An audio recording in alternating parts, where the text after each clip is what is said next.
Oui, très rapidement. Je partage comme tout le monde, bien sûr, la douleur de la mère de Naël, parce que c'est un drame essentiel que l'on peut comprendre. Mais très objectivement, je demande à chacun d'y réfléchir une seconde. Si le jeune s'arrête au contrôle, il n'y a plus d'affaires.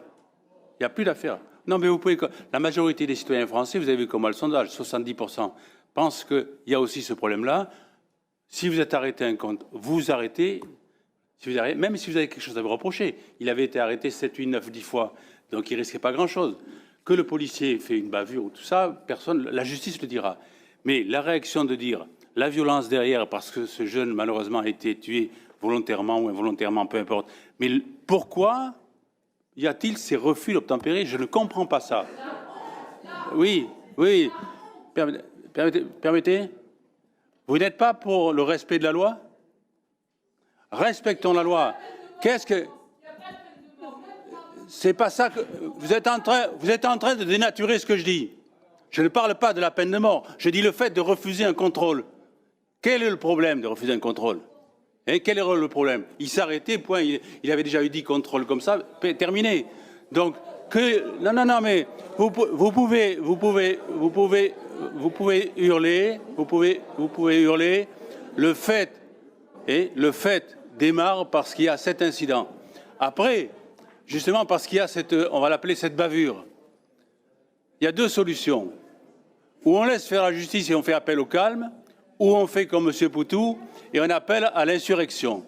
Alors je vais vous poser une question, M. Poutou, je vais vous poser une question très simple. Les quartiers, j'ai été maire 24 ans, j'ai vu l'évolution des quartiers, notamment celui de Thouars. Et mon successeur a continué ce travail d'aménagement et de vie en commun. C'est un quartier qui vit bien, qui a été très aménagé. J'imagine une seconde si la nouvelle piscine qui va se terminer avait été brûlée. Quel était le résultat pour tous les jeunes du quartier qui attendent ça? Donc ce que je conteste, c'est cet appel à la violence. Il y a deux solutions quand il y a des problèmes. Où on respecte la loi, c'est-à-dire que si on veut changer la société, il y a un moyen, ce sont les élections. Et on reste dans ce cadre-là. Ou alors c'est la loi des plus forts. Eh bien moi, ce qui me fait peur dans votre appel à l'insurrection, c'est comme ça que je l'appelle, c'est qu'il n'y a plus de limite. Qui décidera de ce qui est bien ou pas bien? Qui décidera? Qu'il y ait des injustices, chaque fois que nous allons dans les quartiers en difficulté, c'est vrai qu'on voit des familles en difficulté. Par la hausse des coûts de la vie, par les difficultés administratives, on peut les multiplier, c'est vrai. Et qu'il y a des améliorations à apporter, c'est vrai. Mais dans le cadre de la démocratie, et non pas dans le cadre de l'insurrection. Et c'est là que je suis en totalement désaccord avec vous, M. Poutou.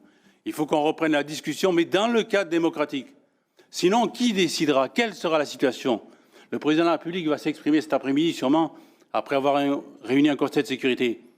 Quels sont les choix face à cela? Je vous pose une question très nette, M. Poutou. Quels sont les choix? Est-ce que c'est la violence ou est-ce que c'est la reprise raisonnable d'un dialogue pour améliorer la situation? Conscient, comme vous le dites, par contre là vous avez raison, qu'il y a des situations extrêmement difficiles pour les familles. Mais ce n'est pas la responsabilité des maires qui ont aménagé ces quartiers, qui y sont régulièrement pour que justement la vie se fasse en communauté et elle se fasse de manière consensuelle. Le dernier 31 décembre, j'avais été un peu voir les manifestations, je me suis heurté à une jeune fille de 14 ans qui me disputait une poubelle parce qu'elle voulait la brûler. Je lui ai dit, mais tu réalises qu'est-ce que la poubelle va brûler? Qu'est-ce qui va arriver demain? Il faudra la changer. Qu'est-ce que ça t'apporte de brûler? Ah mais non, il faut s'exprimer. On s'exprime soit démocratiquement, soit violemment. La différence entre nous, c'est que moi je souhaite que ça se fasse dans le cadre de la légalité.